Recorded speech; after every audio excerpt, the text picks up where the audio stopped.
With a lot of designations that are being tossed around these days, a very common question that people have, what do these designations really mean? People have machine learning specialist, data engineer, data scientist, data analyst.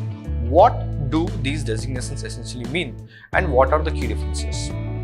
Hi, I'm Mayuresh. I am the co-founder at GreyAtom and I look after admissions and counseling. Through this web series, I essentially take a lot of questions from you guys and try and answer some of them. Thank you so much for all the response, all the overwhelming response that we have had so far. And in this episode, I'll take one more question. And the question is, what is the difference between a data scientist, a data analyst, and a data engineer? So let me just simplify this. Let me just truly simplify this for you guys. When you look at the whole profession, and I would say the data science profession, you may want to look at it from two lenses. A lens where essentially you will be doing a lot of data engineering.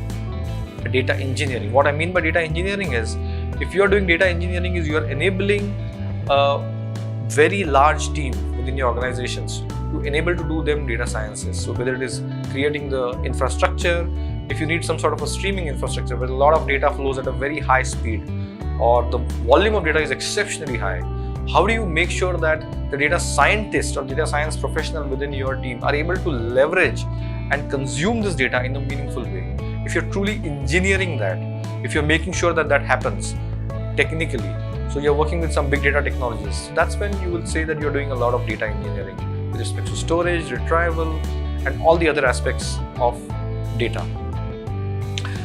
Let's look at the other aspect where you're doing more on the algorithm side, when you're taking a business problem, deconstructing it into some sort of a mathematical model, applying the right kind of algorithm, trying to build some sort of a solution on top of it, iterating that, and making sure that it is computationally viable and it is sellable in the market. Essentially, in very simple words, you're taking a business problem and solving it. So here you're more and more relying on the data engineer or the data engineering team to tell them what exactly the requirement is. What kind of data do you need, at what velocity, what speed, and those kind of aspects. But you're solving more a problem for the business end of things. So that's essentially, I would say, is the data engineering, the first part, and the second part is more of a data science part. A very popular part is again the data analyst or a business analyst, as a lot of people essentially tend to call it. So these are the kind of people, if you're working in a services organization, so these are the people who make the journey from the realm of statistics to the realm of business. So these are the interfacing people who have possibly seen the journey at the data science side or maybe even at the data engineering side, but they are interfacing with a lot of clients. They're making things very simple for them to understand. They're essentially trying to understand their problem statements. It is a very popular, I would say, a career stream, a career path in a services company. So to really keep things simple, a data engineer will essentially make sure that you really have the data to play with and to enable the whole infrastructure. The data engineer will make sure that you really have the canvas to play with. A data scientist will essentially solve the problem, will build out the right algorithm, take care of the computational needs, and will really truly solve the business problem.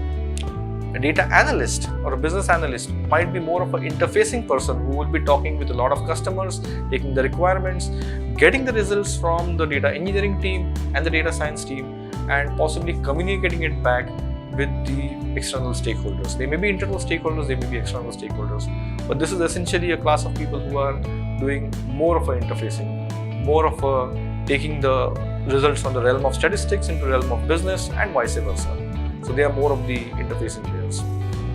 I would encourage you to just focus on the first two, where you're doing a lot of data engineering, that's really core, or you're doing a lot of data science, where you're doing purely algorithm building, model building, and solving business problems. I hope this simplifies what these designations are all about. So if you have a designation like machine learning specialist, most likely you are a data scientist who is in the second class that we discussed, which is about the data scientist. If you're doing a lot of Hadoop and big data and Spark, you're essentially in the data engineering part, where you're enabling a lot of things, you're designing clusters, you're setting up clusters. So that's the first part. And if you're just doing a lot of interfacing with the customers, maybe you're on the analyst role. So all three are perfectly viable career streams. It's a choice where you essentially want to move. You may want to navigate, have a crisscross kind of a journey, but these are all the designations, and you will be able to break up most of the designations that come your way into one of these three buckets. I hope this simplifies the way you look at some of these designations. All the best.